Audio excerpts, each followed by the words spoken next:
What's up, everybody? What's up, MGTOW? So this is going to be the second video in the series of MGTOW versus MGTOW, and I'm going to be looking at some different types of evidence to try to just look and question about the effectiveness of MGTOW versus the growth of MGTOW. But first I wanted to respond to some comments, and also English Dave went out of his way to make a response video to my last video, which I'll post a link below, and I appreciate that response, sir. So I'm just going to kind of generally respond to the comments. If you want to see exactly who made what comment, you can check out the last video. So the first comment that I wanted to respond to was a guy that was saying that my own arguments could be used against me, which, first of all, I'm not making arguments, I'm asking questions. And he was saying that I could be trying to subvert MGTOW, but I don't really understand how you could subvert a group of men who are willingly choosing not to reproduce. It's kind of a self-correcting problem in that sense. You don't really need to subvert MGTOW. I mean, if the laws aren't going to change, then it's just going to be a bunch of men that basically just die off. So one of the more popular kind of themes of the comments was that MGTOW is better for the individual man. And yes, that's true, definitely. And I'm not saying don't go MGTOW. Please don't misinterpret this video series as me saying that. The laws are ridiculous. The women are freaking crazy. I mean, if you really think about it, women begged for this. They begged for men to treat them nicer and give them equal rights and this and that. And then what did they do? They spat in our face and pissed in our Cheerios. It's really like, yeah, go MGTOW, 100%. I'm not saying it in that sense. I guess I'm just looking at it from a more like broad perspective in the overall landscape of things. I mean, if, like I'm saying, if the laws don't change, as we can see from the men's rights movement, that no matter how hard they tried, the laws haven't changed, will it really be worth it for men in the future for you to go MGTOW?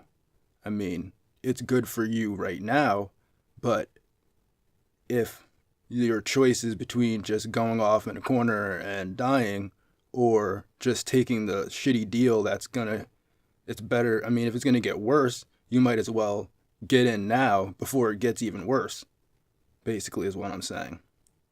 And this video series is kind of more directed towards younger men who are just getting into MGTOW or thinking about going MGTOW, because, I mean, it's really a big dilemma to really put on somebody, and especially somebody that's young and hasn't had sex yet, and you're telling them that, you know, getting a sex doll is better than having a relationship with a real woman. I mean, that's kind of like a responsibility on your part. I mean, if you're like, oh yeah, I fucked a bunch of women and been in relationships and all this and that, and I might have had kids, but it's better for you to just get a sex doll. Because that's kind of one of my concerns about the current form of MGTOW. Because let's just say hypothetically that, you know, a bunch of men, like a majority of men in society from like 20 to like 35 decided that, yeah, we're going to go MGTOW, the current form, where it's like, just get a sex doll, sit at home, watch porn, go to work, pay taxes for the cucks, or actually become a cuck and pay taxes for the Chads and the Tyrones to have sex with whoever they want. And that's it. That's the end of it, because the laws are never going to change. I don't think that we would have the ability, or I guess to say, it would be very hypocritical for us to sit here and, you know, report on the news about 40-year-old women living at home with their cats and their dildos if we're going to create an entire generation of men who are just basically going to become dog dudes who will be super rich, you know, but they'll be waking up one day when they're 50 years old with a room full of sex dolls and their dogs, and they don't have any family. I mean, do we really want to be responsible for endorsing that as kind of older guys who went through things with women or have kids and went through the family courts and stuff, and the laws never change? Do we really want to be responsible for creating a generation of dog dudes? That's what I'm asking here. And I guess this other main kind of thread of the comments is kind of related to the better for the individual thing, where people are saying it's growing. Yeah, it is growing in a sense, but again, like I'm saying, how effective is it? Are the laws going to change? And especially if people are continuing to pay taxes into the system and support every other aspect of the system besides interacting with women, it's kind of like it only takes one dude to impregnate every woman in the country. So realistically, while it might be putting a small dent in the economy if men are minimizing their expenses, but if they're still being highly productive and net taxpayers, really the government doesn't care, and women aren't going to care, because there's still going to be simps out there. There's still going to be tons of Chads and Tyrones out there, and it might get worse for those guys a little bit, but they obviously don't care. I mean, look at like the Red Pill group or like Red Man group and the other pickup artist groups. They know exactly what's going on. They know exactly the laws. They've seen the men's rights movement. They've seen all these guys getting slammed in divorce court and all this other stuff. And they don't care. They're like, who gives a fuck? If I get slammed in divorce court, at least my dick was wet before I got slammed. Like, that's how they look at it. They don't care. So those guys are not going away. And the simps and the male feminists, they're not going away anytime soon. So now, what I wanted to look at was some trends and also some political trends. So first I'm just going to look at some trends on YouTube and some trends on Google Trends to kind of show that, how much do trends really matter. And first, I just wanted to look at Sandman's channel. Like, I'm not picking on Sandman. As a matter of fact, ever since I've listened to some of Sandman's more candid interviews where he's just a regular guy, he's actually a very cool guy and he knows what he's talking about and stuff. I mean, his shorter videos I'll watch them every now and then, but, the real Sandman is a cool dude. Got nothing bad to say about him. But just looking at his channel, he has over 100,000 viewers, and he seems to be regularly getting about 24,000 views per video,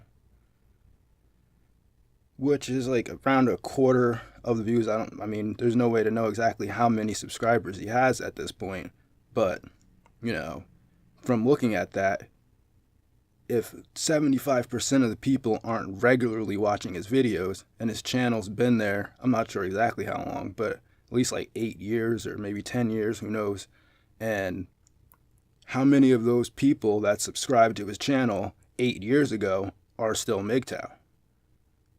How many people that watch his videos are even MGTOW? Maybe, he has detractors and people that watch his videos, like he's got that chick, the fat cat girl or whatever, that's always watching his videos. So I'm sure he's got a lot of people that aren't MGTOW that watch his videos. So that's not a really good gauge of how many people are in MGTOW or many people are going MGTOW, and he's got the biggest MGTOW channel. So to just point at Sandman's channel and say, oh, he's got over 100,000 subscribers, MGTOW's growing.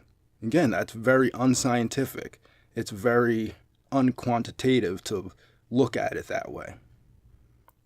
Then another commonly quoted way to kind of demonstrate that MGTOW is growing is people point to Google Trends, which on Google Trends, yes, MGTOW is in a very big kind of uptick of Google Trends. But like I said, how do we know the interest wasn't drummed up by the CNN interview, or people interested in sex dolls, or people just interested in men's issues, since men in general have been getting some light, especially in the right-wing politics and stuff like that.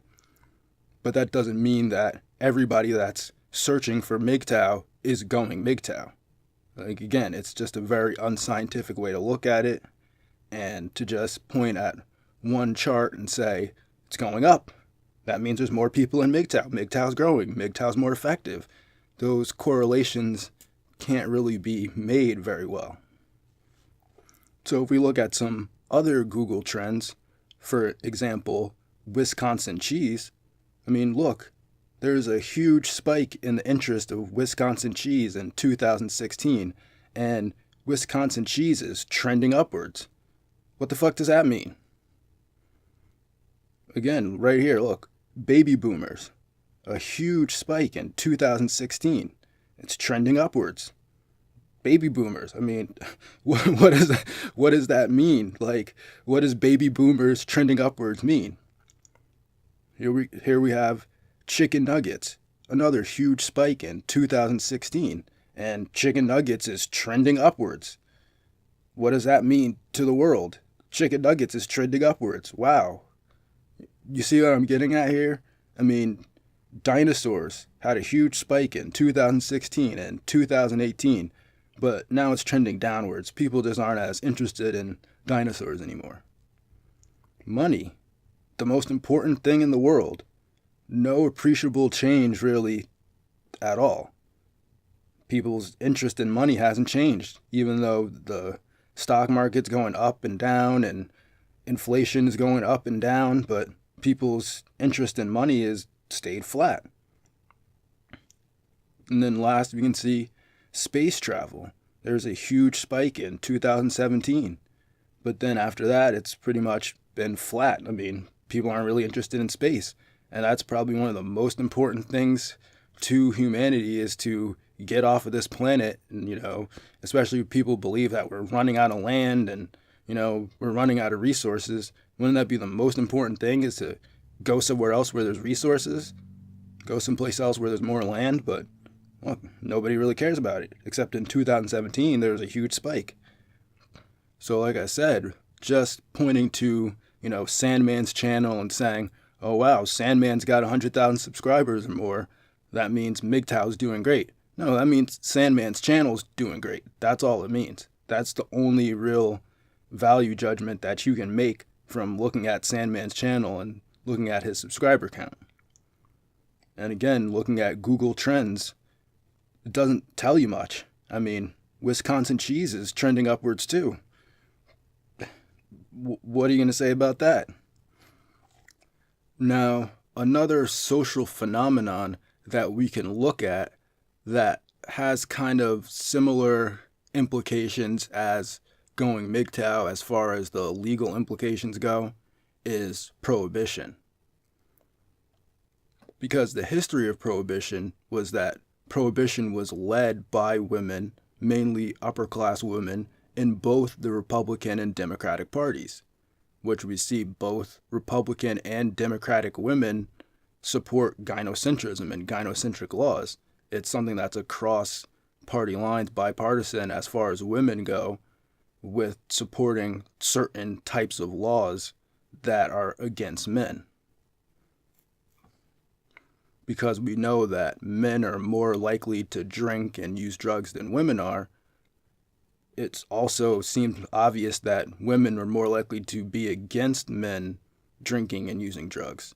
And part of the reason why women started the Prohibition movement was to stop men from drinking so that they would go to work more. Sounds a little gynocentric, doesn't it? Oh, these men, they're enjoying themselves, they're getting together in bars and pubs and they're talking to each other and they don't want to go to work. They don't want to go into work because they got to pay their taxes and buy stuff for women. Now, Prohibition, or sometimes called the Temperance movement, gained national support through this organization called the Women's Christian Temperance Union. So basically, the Temperance movement, or specifically the Women's Christian Temperance Union, was founded by women, and it's actually an international organization. and it was founded as an international organization of women in the context of religion to basically reform society.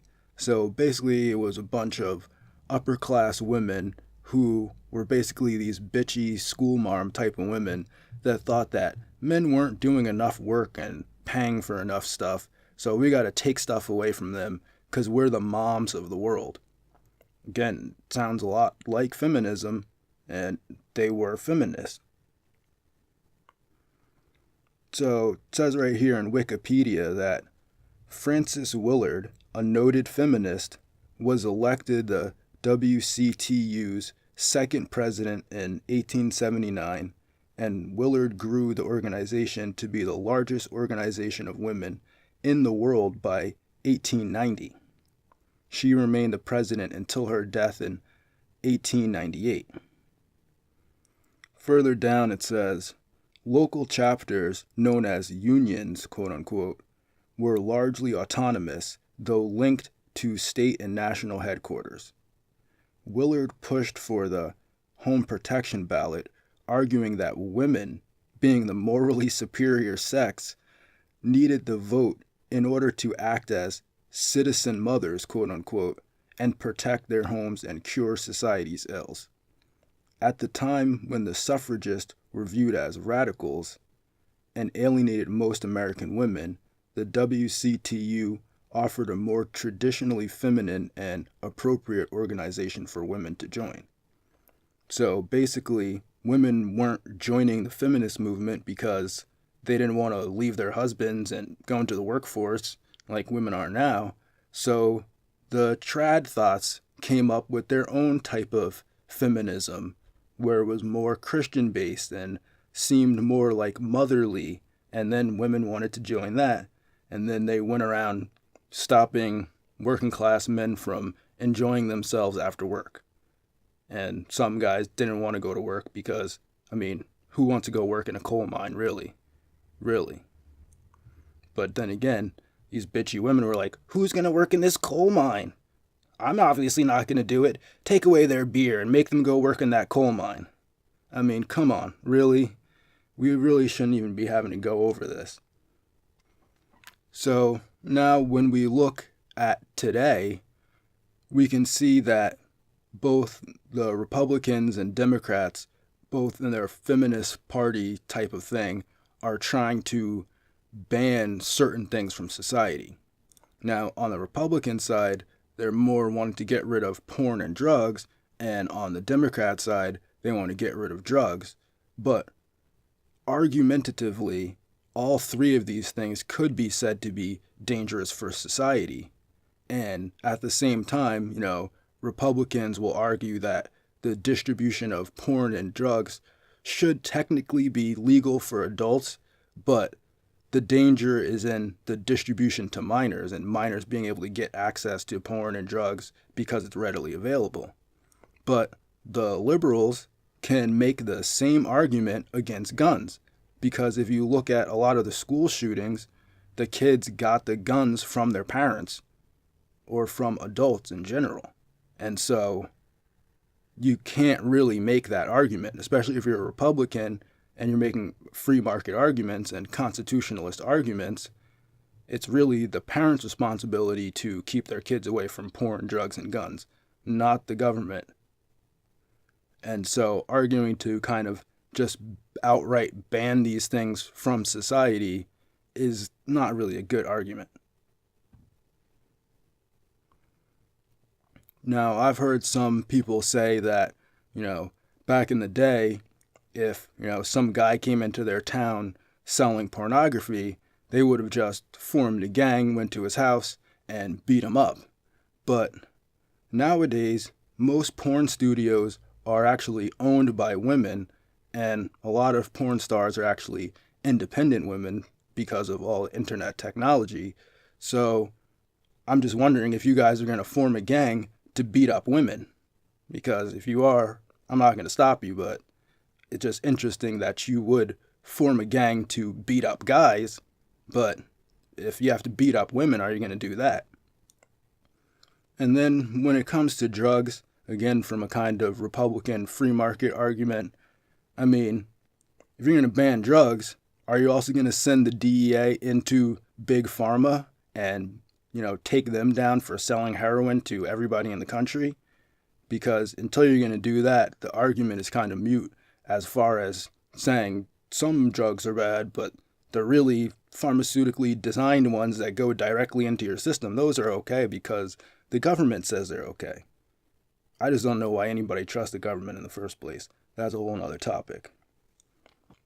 Now, getting kind of more to the point of what I was talking about with Prohibition and connecting it back to the MGTOW argument of if we just get enough guys to get red pill or get enough guys to go MGTOW, which is kind of a democratic argument, because if we get enough people to think like we think, then we'll be able to change the laws. But this argument fails on a lot of different levels, because for instance, let's say, we got a big group of people that wanted to be pedophiles. Let's say 70% of the population wanted to be pedophiles, and they all got together and they said, oh, well, 70% of the population is pedophiles. We got to remove pedophilia laws. That's not right, because that's harming children. That just should never be legal to do that, no matter how many people get together and do it. So, if we're looking at pot laws, for instance, according to Pew Research, over 70% of the population wants to legalize pot, but yet pot is still illegal. So therefore, you can follow this argument like I'm saying, even if, 60% of men in society went MGTOW, there's still a risk that these misandric laws would not change. There's still that risk. And if nobody's telling you that, if everybody's telling you that, oh, as soon as we red pill enough men, as soon as we get enough men together, that's all it's going to take is, we just got to get enough men. We don't really need everybody. We just need enough. And then we'll be able to change everything. But that's demonstrably not true, because 60% of the population wants to legalize something that technically shouldn't be illegal in the first place, constitutionally at least, but yet it's still illegal. And then if you look at the statistics even more men want to legalize pot than women. And interestingly enough, women don't get as harsh of sentences and charges for drugs, and also women are less likely to want to use drugs. So again, it's one of these arguments that the Democrats make, which is really bad, because if more people don't like what you're doing in an opinion-based thing, which is why we should really watch out for that type of stuff, then we should make it illegal, because opinions. And so, women get less harsh sentences and are less likely to smoke pot. So why would they vote or care if it's legal or illegal? And in fact, with, popular opinion that it makes you not want to go to work, and you can't go to work if you're on pot, and potheads are the worst people in the world. Like, who said that? Somebody that got fired, I forget. But anyway, like I'm saying,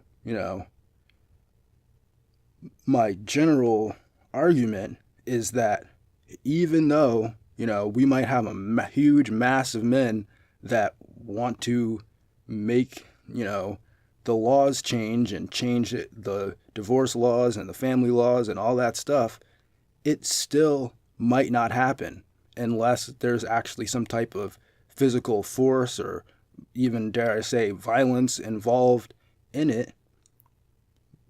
Politically, it might never happen.